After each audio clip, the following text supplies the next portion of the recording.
오늘 우리가 갈라디아서 4장을 보죠. 이제 우리가 1장, 2장, 3장을 다루었는데 갈라디아 1장, 2장에 어떤 내용이 있었냐면 그 바울이 내가 바로 사도다, 온전한 자신의 사도권을 변증하는 이야기를 했고, 자기가 사도인 걸 변증한 이유는 뭐냐면 바울이 전한 복음이 누구로부터 온 것이다, 예수님으로, 하나님으로부터 온 것이다라는 것을 입증하기 위해 사도권을 이제 자기가 변증했고, 또 자기가 전한 복음이 예수님께로부터 오고 또 사도들도 그거에 대해서 동의했다라는 것을 이제 바울이 이야기를 합니다.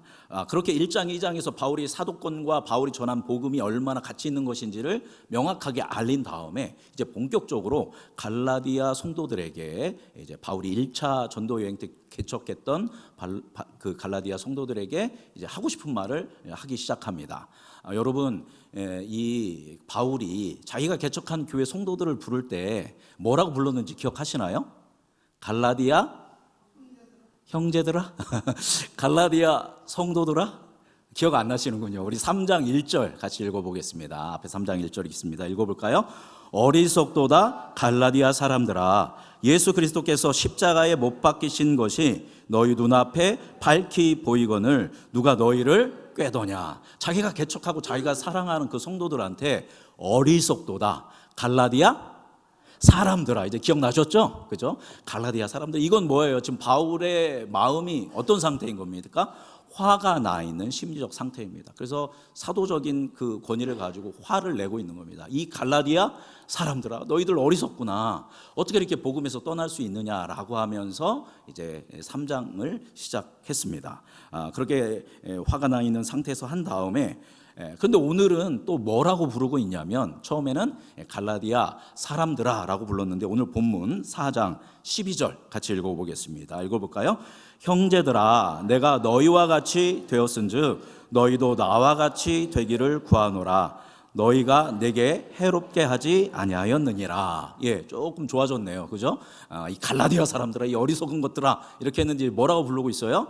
형제들아. 그래도 미워도 뭐예요? 예수 그리스도 안에서 한 자녀요, 한 형제인 겁니다. 그래서 형제들아 라고 부르고 있습니다. 부드럽게 부르면서 내가 너희들처럼 됐으니까 너희도 나처럼 됐으면 좋겠다. 나 사도 바울처럼 구원의 삶을 누리며 말씀 안에서, 예수 그리스도 안에서 기쁨의 자유의 삶을 너희가 나처럼 살았으면 좋겠다라고 이렇게 이야기를 하고 있습니다. 3장 4장에서 뭐에 대해서 우리가 나눴었냐면, 율법이라는 것은 바로 초등교사나 후견인과 같은 제도로서 오셔야 할 누가 오면, 메시아인 구세주인 예수님이 오면 더 이상 우리는 뭐에 따라 살 필요가 없다.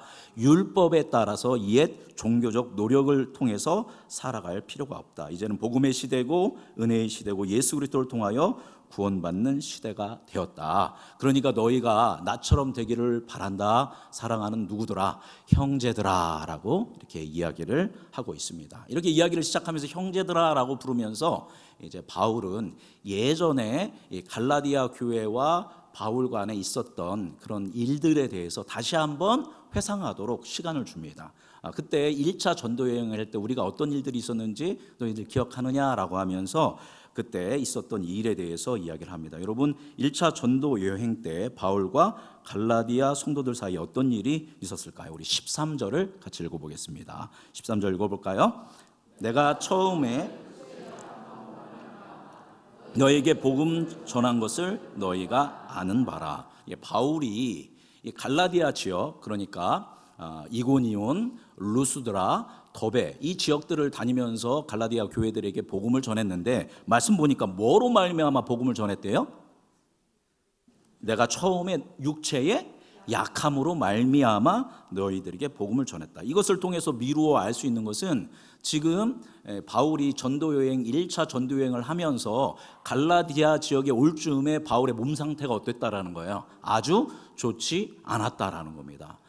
이제 구브로 섬을 지나서 타우루스 산맥을 넘어서 이제 비시디아 안디옥까지 왔는데 너무 어려운 길이었어요. 그래서 마가 요한은 젊은데도 낙오를 했었죠. 그런데 바나바와 바울은 비시디아 안디옥까지 왔는데 몸 상태가 너무 안 좋아져서 조금 더 좋은 지역인 갈라디아 지역으로 내려가서 복음을 전했다라는 겁니다. 얼마나 몸이 약했었는지에 대해서 또 14장 상반절에 잘 기록되어 있습니다. 어떤 건강상의 문제가 있었는지 같이 읽어보겠습니다.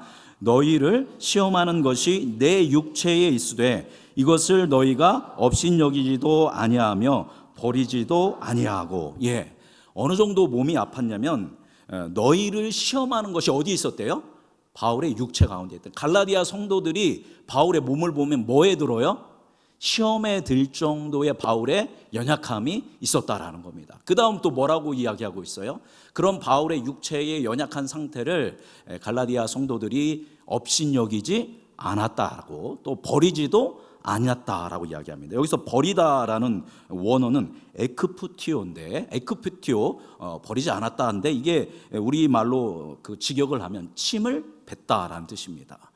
너희가 나의 연약함으로 인하여 시험에 든 거나 나를 업신여기나 내게 침을 뱉지 않았다라는 겁니다. 침을 뱉는다라는 것의 의미는 거부하다, 경멸하다, 이런 존재에게 침을 뱉는 겁니다.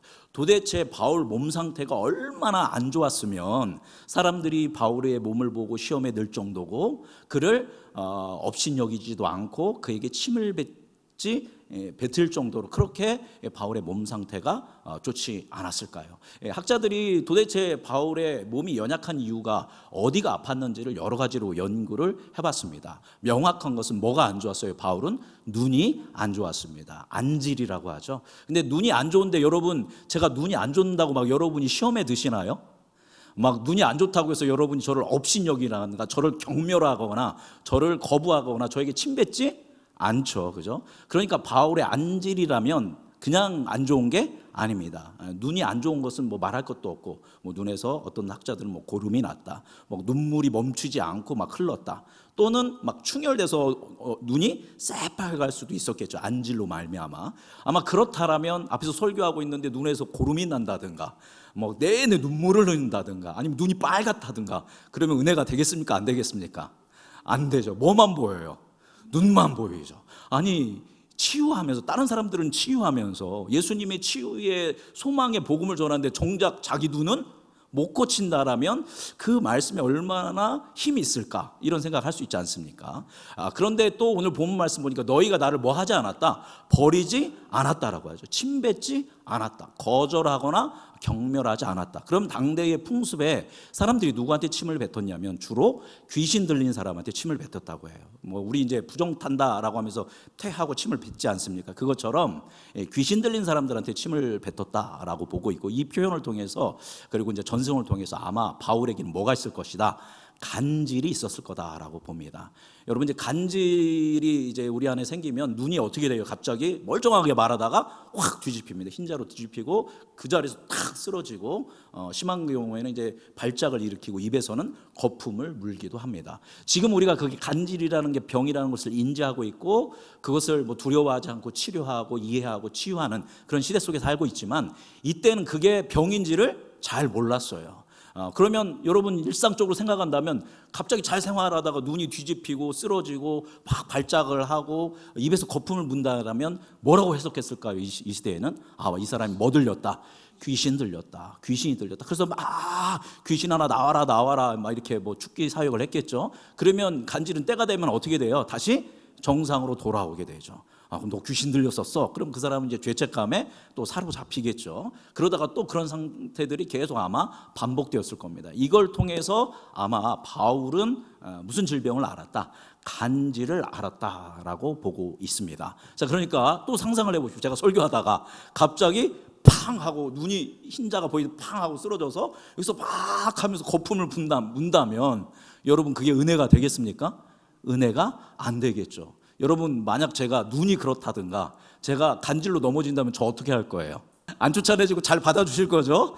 그런데 바울이 어떻게 했냐면 이와 같이 안질이나 간질로 인해서 큰 문제, 아주 큰 복음을 전하는 사람으로 핸디캡이 있었던 겁니다. 바울이 그거 좋아했을까요? 좋아하지 않았습니다. 그래서 주님한테 기도했어요. 제발 이 육체의 가시를 나에게서 뭐 해주십시오? 거두어 가 주십시오. 그래서 고린도 후서의 17장 7절에서 10절을 보면 바울에게 이 육체의 가시, 바울은 이 육체의 가시를 뭐라고 하냐면 사단의 사자라고 이야기했습니다. 이 육체의 가시, 사단의 사자라고 불릴 정도로 바울의 사역에 끔찍한 핸디캡이 되는 이 육체의 연약함을 누가 준 거예요? 하나님이 주셨대요. 왜냐하면 바울이 너무나 큰 진리를 깨달아서 이 사람이 교만해지거나 자만해지지 않도록 겸손할 수 있도록 하나님께서 육체의 가시, 이 사단의 사자를 이 바울에게 주었다라고 이야기합니다. 그래서 3번이나 기도했는데 마지막에 이제 하나님께서 말씀하시기를 나의 하나님의 은혜가 바울 너에게 뭐하다? 족하다, 완전히 충분하다. 네가 약함으로 말미암아 뭐가 나타날 것이다? 나의 하나님의 강력한 능력이 나타나게 될 것이다, 바울아. 그러니까 너는 계속 뭐 가지고 살아야 한다? 육체의 가시, 안질이나 간질, 설교하다 말고 쓰러지는 일들, 그런 뭐 글을 써야 하는데 시각이 좋지 않은 이런 것들, 이런 문제들을 안고 살아가야 한다라고 했는데 바울 그래서 뭐라고 했을까요?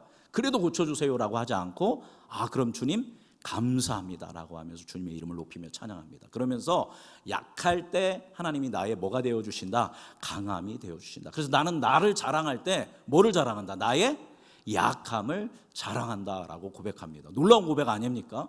사역자로서 이런 핸디캡을 가지고 있는데 아무리 기도해도 안 고쳐주신다고 했는데 감사합니다. 이걸 통하여 영광 받으시고 나의 이 연약함이 오히려 하나님의 능력을 나타냅니다 라고 이렇게 어떻게 바울은 이런 위대한 고백을 할 수 있었을까? 여러 가지들이 있지만 그 예로 들 수 있는 교회가 하나 있습니다. 그죠? 어떤 교회일까요? 안디옥 교회. 지금 우리 어디 책 보고 있죠? 갈라디아, 갈라디아 교회입니다. 갈라디아 성도들이 이런 문제가 있는데 이런 바울을 통해서 시험에 들지도 않고 업신여기지도 않고 또 버리거나 침뱉거나 경멸하거나 거절하지 않았다라는 겁니다. 그뿐만이 아닙니다. 우리 14절 후반절을 읽겠습니다. 읽어보겠습니다. 오직 나를 하나님의 천사와 같이 또는 그리스도 예수와 같이 영접하였도다. 훌륭하지 않습니까? 갈라디아 성도들이. 그런 문제가 있는데 갈라디아 성도들이 바울의 설교를 들을 때, 바울을 받아들일 때 누구처럼 받아들였대요? 천사처럼. 그리고 예수 그리스도를 영접하는 마음으로 이 핸디캡을 안고 있는 바울을 받아들였고, 바울이 전하는 복음이 누가 전하는 복음이다? 하나님께서, 예수께서 주시는 말씀이다라고 하면서 그 말씀을 정말 청종하였다라는 겁니다. 여러분 잘 듣고 계신데요, 여러분처럼 잘 청종하면서 사람의 말이 아니라 저건 누구의 말이다? 주님의 말이다 하면서 자기 마음에 새겼습니다. 그랬더니 갈라디아에 수많은 우상 숭배하던 사람들이 회심해서 예수 그리스도를 믿게 되고 그들의 삶이 변화되어지고 교회들이 세워지고 놀라운 부흥의 역사가 일어나게 되는 줄 믿습니다. 그러니까 바울은 내 이런 핸디캡이 있어서 안 될 줄 알았는데 오히려 이 갈라디아 성도들은 바울을 어떻게 했습니까? 더 잘 돌보고 잘 대접하고 세워주는 그런 일들을 감당하였다라는 것입니다. 뿐만이 아닙니다. 우리 15절 말씀 같이 읽어볼까요? 15절 말씀 읽어보겠습니다. 너희의 복이 지금 어디 있느냐? 내가 너희에게 증언하였노니 너희가 할 수만 있었더라면 너희의 눈이라도 빼어 나에게 주었으리라. 안지를 안고 있었댔죠. 그러니까 너희들이 만약 내 눈을 고쳐주기 위해서 너희들이 눈을 줄 수 있다고 하면 아마 너희들은 그때 모두 빼줬을 것이다. 너의 눈도 빼어줬을 거다. 이 정도로 바울이 문제가 많았음에도 불구하고 이런 부분들을 이들이 받아들였다라는 겁니다. 전승에 의하면 바울은 좀 키가 작았다라고 합니다. 저보다 작지 않았을까? 키도 작았고 눈썹이 일자 눈썹이었대요. 이 가운데가 없고 이제 완전히 새까만 일자 눈썹이었고 그렇게 외모가 잘생긴 외모가 아니었다. 뭐 외경과 전승에 의하면 이제 그렇게 이야기를 하고 있습니다. 그리고 거기에 바울은 이런 핸디캡도 가지고 있는데 갈라디아 성도들은 그런 바울을 너무 못생겼어. 또 너무 문제가 있어. 또 바울은 설교를 잘 못했다고 해요. 좀 말이 약해. 글은 잘 쓰는데 말은 못해 라고 한 게 아니라 바울의 뭐만을 본 거예요? 바울이 전하는 복음만을 받아들였고 그 복음으로 바울을 잘 섬겼던 겁니다. 그렇게 했을 때 바울은 이 갈라디아 성도들을 향해서 어떤 마음이 들었겠어요? 감사한 마음이 들죠. 내가 이렇게 약한데, 이런 부족함이 있는데 이들이 나를 마치 천사처럼 예수 그리스도의 말씀처럼 받아들이니까 바울도 목숨을 걸고 어디에서 복음을 전해요? 막 갈라디아 지역에서 한 사람이라도 더 제자화하고 한 사람에도 예수 믿게 하려고 애쓰면서 그렇게 전했습니다. 그 결과가 뭡니까? 목숨 걸고 그렇게 루스드라에서 막 열심히 복음을 전했더니 어떤 결과가 나왔죠?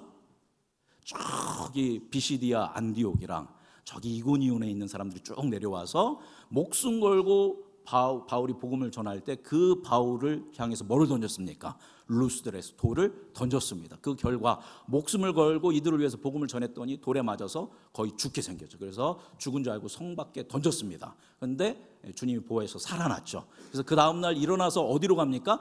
더베, 거기도 갈라디아 지역입니다. 거기서 교회를 또 복음을 전해서 세우고, 자, 그 다음에 어디로 돌아와요? 자기에게 돌을 던졌던 루스드라로 돌아와서 복음을 전합니다. 그리고 다시 자기에게 돌 던진 사람들이 멀리부터 몇십 킬로에서 왔던 다시 그 이고니온으로 갑니다. 그리고 비시디아 안디옥으로 갑니다. 그들로 다시 돌아가서 거기에 있는 성도들을 세운 겁니다. 그러니까 바울은 뭐를 걸고 복음을 전하고 있어요?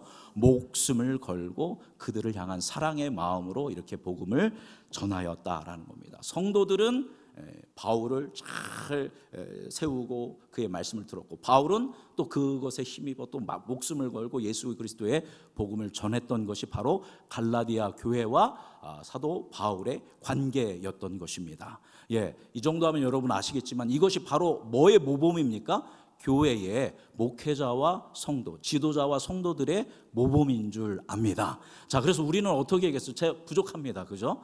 키도 조그맣고 뭐 얼마나 부족함이 얼마나 많습니까? 그럼에도 불구하고 여러분이 저를 사랑해 주시고 기도할 때마다 전폭적인 그런 지지를 해 주시고 또 사역을 할 때도 열심히 해 주시고 너무 기쁘고 감사한 건데, 그건 저 좋아서 하는 게 아니잖아요. 그죠? 저의 뭘 때문입니까? 전하는 부르심이 하나님의 복음의 말씀에 반응하는 것인 줄 믿습니다.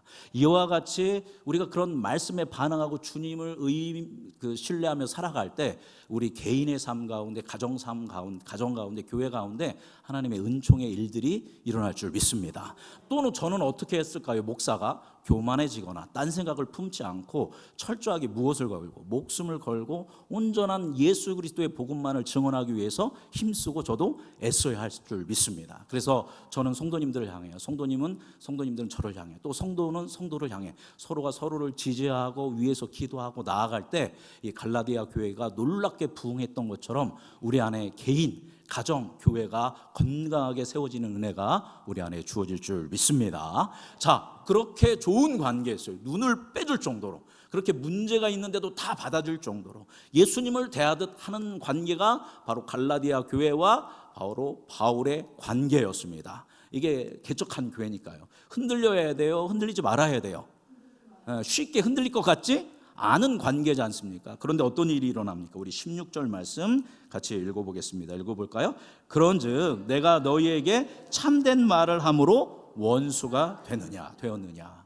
참된 말은 오직 예수를 믿음으로 구원받을 수 있다라는 그 복음을 전한 것으로 말미암아 너희와 내가 무슨 관계가 되었느냐? 원수가 되었느냐. 물론 바울은 갈라디아 교회 성도들을 원수로 여기지 않습니다. 벌써 형제들아라고 부르고 있지 않습니까? 그런데 갈라디아 교회 성도들 중에서 바울을 원수 대하듯 대하는 사람들이 나오기 시작했다라는 겁니다. 그래서 바울을 향한 신뢰가 깨지고 바울이 전한 복음에 대해서 의문을 제기하고, 그중에는 바울이 가졌던 육체의 가시를 조롱하는 사람들도 생겨나기 시작했다라는 겁니다. 이 좋았던 바울과 갈라디아 교회 성도들과의 관계가 왜 이렇게 깨어지고 마치 원수를 대하듯이 바울을 대하는 사람들이 나왔을까요? 17절에 그 이유가 기록되어 있습니다. 17절 읽어보겠습니다. 그들이 너희에게 대하여 열심내는 것은 좋은 뜻이 아니요 오직 너희를 이간시켜 너희로 그들에게 대하여 열심을 내게 하려 함이라. 여기서 그들이 누굽니까? 그들 바로 예루살렘에 온 율법주의 그리스도인들입니다. 예수를 믿으면 예수님을 통해서 우리가 구원받았다라는 것을 부정하고, 무슨 소리야, 믿는 것만으로는 안 돼, 주일 성수도 하고 11조도 되고 교회 충성도 하고 기도도 1시간 정도 하고 모든 공예배는 다니고, 그렇게 해야 뭐 받을 수 있어? 구원받을 수 있어. 예수 믿는 것만으로는 안 돼.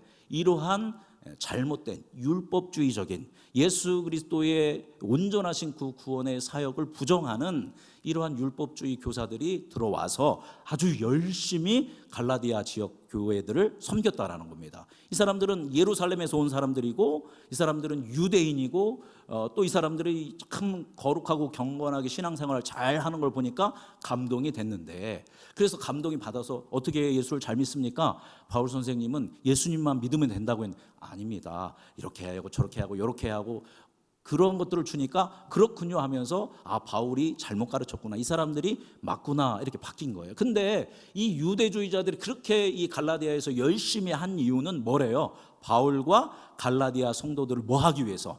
이간질 시키기 위해서. 이간질 시켜서 뭐 하려고요? 복음이 아니라 뭐에 묶여 살게 하려고? 율법, 유대주의, 유대교에 묶여 살게 하려고 이들이 이런 나쁜 짓을 해서 열심을 내었다라는 겁니다. 바울의 입장에서는 너무나도 이 갈라디아 성도들이 그렇게 나를 사랑하고 나도 갈라디아 성도들 위해서 목숨을 바쳐서 복음을 전했는데 이렇게 쉽게 무너질 수 있단 말인가 하면서 가슴에 아파하면서 쓰고 있는 게 이 갈라디아서인 것입니다. 우리 8절과 9절 같이 읽어보도록 하겠습니다. 우리 8절 말씀 읽어보겠습니다. 그러나 너희가 그때에는 하나님을 알지 못하여 본질상 하나님이 아닌 자들에게 종노릇하였더니, 여기까지 보니까 예전에 예수님을 알지 못할 때는 하나님을 알지 못해서 본질상 하나님이 아닌 자들, 사탄, 율법, 잘못된 종교에 무슨 노릇을 했대요? 종노릇을 했는데 9절 읽어보겠습니다. 9절 상반절만 읽어보겠습니다. 이제는 너희가 하나님을 알 뿐 아니라 더욱이 하나님이 아신 바 되었거늘. 이제 바울의 복음을 듣고 이제 이 하나님을 알지 못했던 이방인들이 누구를 알게 되었어요? 누구를 알게 됐대요? 여기 말씀에 써 있잖아요.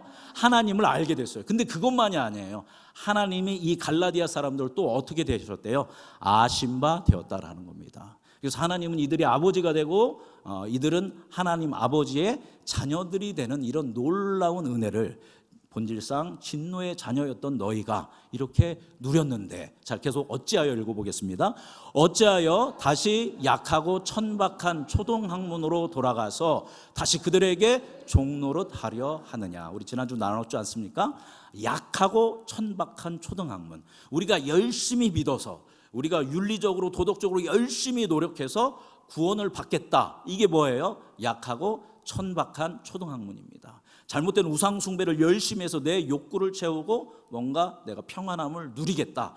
그래서 우리가 사주팔자에 묶이고 이제 종교 지도자가 이거 해라 저거 해라 하면 그거 반드시 해야 하는 것에 묶여서 자유인이 아니라 총처럼 살아갔던 그 연약하고 그 천박한 초등학문으로 다시 돌아가서 왜 종노릇을 다시 하려고 하느냐라고 질문을 던지는 겁니다. 이건 누구 때문이에요? 가만히 들어온 거짓 형제들, 율법주의 유대주의자들 때문이다라는 것입니다. 우리 10절을 같이 읽어보겠습니다. 10절 11절 읽어볼까요? 너희가 날과 달과 절기와 해를 삼가 지키니 내가 너희를 위하여 수고한 것이 헛될까 두려워하노라. 그래서 이 사람들이 자유로웠어요. 주일에 모여서 예수님을 예배하고 가정에 모여서 식탁을 나누고 성찬을 나누고 찬양하고 예배하고 너무 자유로운 분위기였거든요. 그런데 이제 이 유대주의자들 들어오니까 지킬 게 너무 많아요. 날도 지켜야 하고 달도 지켜야 하고 절기도 지켜야 하고 해도 지켜야 하고 율법도 지켜야 하고. 예수 믿는 게 행복해야 하잖아요. 그죠? 여러분 예수 믿는 거 행복하시죠? 예. 근데 예수 믿는 게 너무 힘들어요. 아유, 또 교회 가야 돼. 또 목사님 이거 하래. 또 저거 하래. 요거 하래. 아유, 내가 기도도 해야 하는데 기도 못해서 어떻게 나는 구원 못 받을 거야. 아유, 말씀을 이렇게 안 읽었는데 내가 하나님을 모르는데 어떻게 구원 받아? 이게 바로 뭐예요? 날과 달과 절기와 이런 걸 지키고 다시 종노릇하는 그런 모습이다라는 겁니다. 여러분이 구원받기 위해서 해야 할 일은 몇 퍼센트 있을까요? 0%입니다. 여러분들이 구원받기 위해서 할 일은 하나도 없어요. 왜냐하면 여러분은 100% 누구를 통해서 구원받은 거예요? 예수 그리스도의 거룩하신 생명의 은총을 통해서 우리는 구원을 받았습니다. 구원받기 위해서 신앙생활 열심히 하는 게 아니라는 거예요. 이미 우리에게 예수 그리스도를 그 사랑과 희생과 사랑 헌신을 받아들인 사람은 내 힘으로 내 능력으로가 아니라 예수 그리스도의 이름과 그 능력으로 하나님의 권능으로 은총으로 이미 우리는 뭐 받았어요? 구원 받았어요. 몇 퍼센트? 100% 여러분은 다 구원 받았습니다. 그래서 구원 못 받을까 두려워할 필요 없어요. 나 오늘 죽으면 천국 못 가는데 하실 필요 없어요. 여러분이 잘해서가 아니라 누가 잘해서? 예수께서 잘해서 이 모든 일들을 다 감당해 놓으셨다라는 것입니다. 그런데 사단은, 그리고 거짓 교사들은 야 그것만으로 안 돼, 이것도 해야지, 저것도 해야지, 요것도 해야지, 그렇게 어떻게 예수 믿어, 그렇다고 네가 어떻게 구원받아, 이렇게 해서 자꾸 우리를 율법에 얽매이게 하고 종교적인 법칙들, 종교적으로 해야 할 것들에 우리를 얽매여서 예수를 믿으면 기쁨이 있고 감사가 있어야 하는데 늘 해야 할 게 너무나도 있어서 고통스럽게 만든다라는 겁니다. 제가 그래서 저번 주에 말씀했습니다. 일사가고 새벽 기도회 또 여러 가지들, 이 목사님이 자꾸 하라는데 해야지, 또는 교회에서 하는데 내가 꼭 해야지, 장로인데 해야지, 권사인데 해야 하는데, 집사인데 해야 하는데, 목사니까 해야지. 그러려면 뭐 할 필요 없다? 안 하셔도 됩니다. 다만 그 모든 것을 하는 것은 나를 구원하신 주님을 내가 좀 더 뭐 하고 싶어서, 알고 싶어서, 사랑하고 싶어서, 닮아가고 싶어서, 그런 마음으로 우리가 이런 것들을 감당해야 한다는 겁니다. 그런데 그게 아니라 형식적이고 율법적으로 한다라면 그것은 우리에게 굴레가 되는 겁니다. 물론 훈련이 필요합니다. 그런데 혼자 안 되기 때문에 제가 여러분한테 훈련할 수 있도록 이런 프로그램들을 계속 드리는 겁니다. 그래서 여러분이 자발성을 가지고 감동이 되면 하시면 돼요. 하다가 실패해도 괜찮습니다. 괜찮습니다. 또 다음번에 뭐 하면 되니까요? 하면 되니까요. 그때 실패해도 괜찮습니다. 또 다음번에 하면 되니까요. 그렇게 계속 하면서 우리가 누구를 닮아가는 거예요? 예수 그리스도를 닮아가는 것이 바로 예수 그리스도의 복음입니다. 그런데 이것이 이렇게 바울이 예수 그리스도의 복음을 전했는데 이들이 홀딱 넘어가는 것을 보면서 야, 그렇게 내가 생명 바쳐서 전했던 복음이 의미 없이 무너질까 봐 나는 참 마음이 아프다라고 이렇게 이야기하고 있습니다. 자, 이렇게 봤을 때 그렇게 화가 나니까 사도로서 3장 1절에서 이 어리석은 갈라디아 사람들아 했지만 이제 마음이 좀 풀어지면서 뭐라고 불러요? 형제들아. 야, 우리가 얼마나 사이 좋았냐. 그때 생각해봐. 예수 그리스도 안에서 서로가 서로를 지지하고 목숨 걸고 그렇게 복음을 지켜내고 그 안에서 얼마나 행복하게 예배하며 자유롭게 살았지 않냐. 그런데 어찌 이렇게 다시 율법에 매여서 종노릇하려고 종교 속으로 자기 노력 속으로 그렇게 어리석게 들어가느냐라고 형제들아 하면서 화가 나지만 계속 마음을 풀면서 이들을 토닥이고 있습니다. 자, 이번에는 뭐라고 부를까요? 19절 말씀 같이 읽어보겠습니다. 19절 읽어볼까요? 나의 자녀들아, 다시 너희를 위하여 해산하는 수고를 하노니. 이번에는 뭐라고 불러요? 나의 자녀들아, 너는 정말 내가 해산하는 고통으로 낳은 나의 자녀와 같은 존재이다. 바울이 그런 1차 전도 여행 때 돌에 맞아 죽어가면서도, 그런데 다시 일어나서도 나를 돌 던질 사람들이 있는데도 다시 가서 복음을 전했던 것은 해산의 고통으로 갈라디아 성도들을 낳은 것입니다. 목숨을 걸고. 근데 이 사람들이 다시 돌아섰습니다. 다시 또 이제 바울은 뭐를 해야 하는 거예요?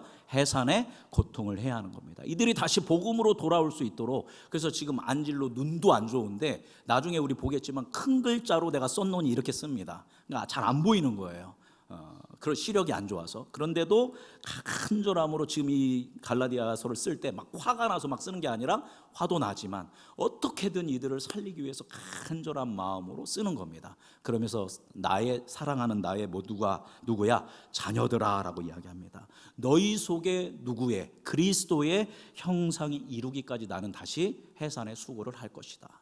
너희들이 다시 복음 위에 서서 예수 그리스도를 알고 예수 그리스도가 너희 안에 세워지는 것을 위해서 나는 계속 중보기도 하면서 찾아갈 수 있으면 찾아가고 글을 쓸 수 있으면 글을 쓰면서 해산의 고통을 내가 하겠다라고 바울은 이렇게 갈라디아서를 기록하고 있습니다.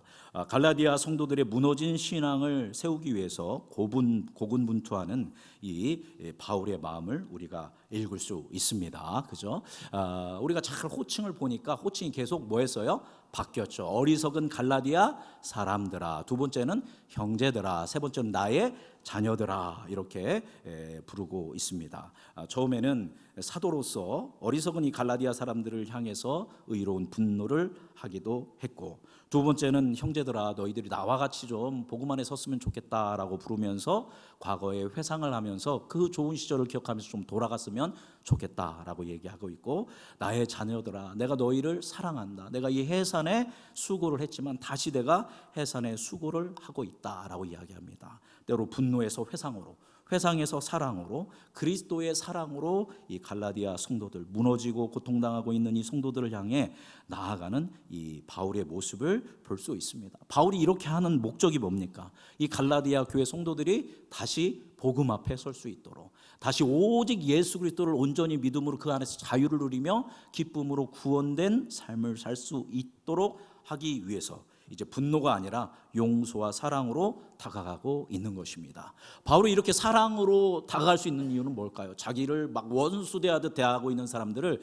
형제들아 부르고 나의 자녀들아 부르고 내가 해산의 수고를 해서 너희들을 반드시 돌아오겠다라고 이렇게 사랑의 고백을 하면서 이들을 이제 설득하는 이유가 뭘까요? 바로 바울이 누구와 똑같았던 사람들이에요.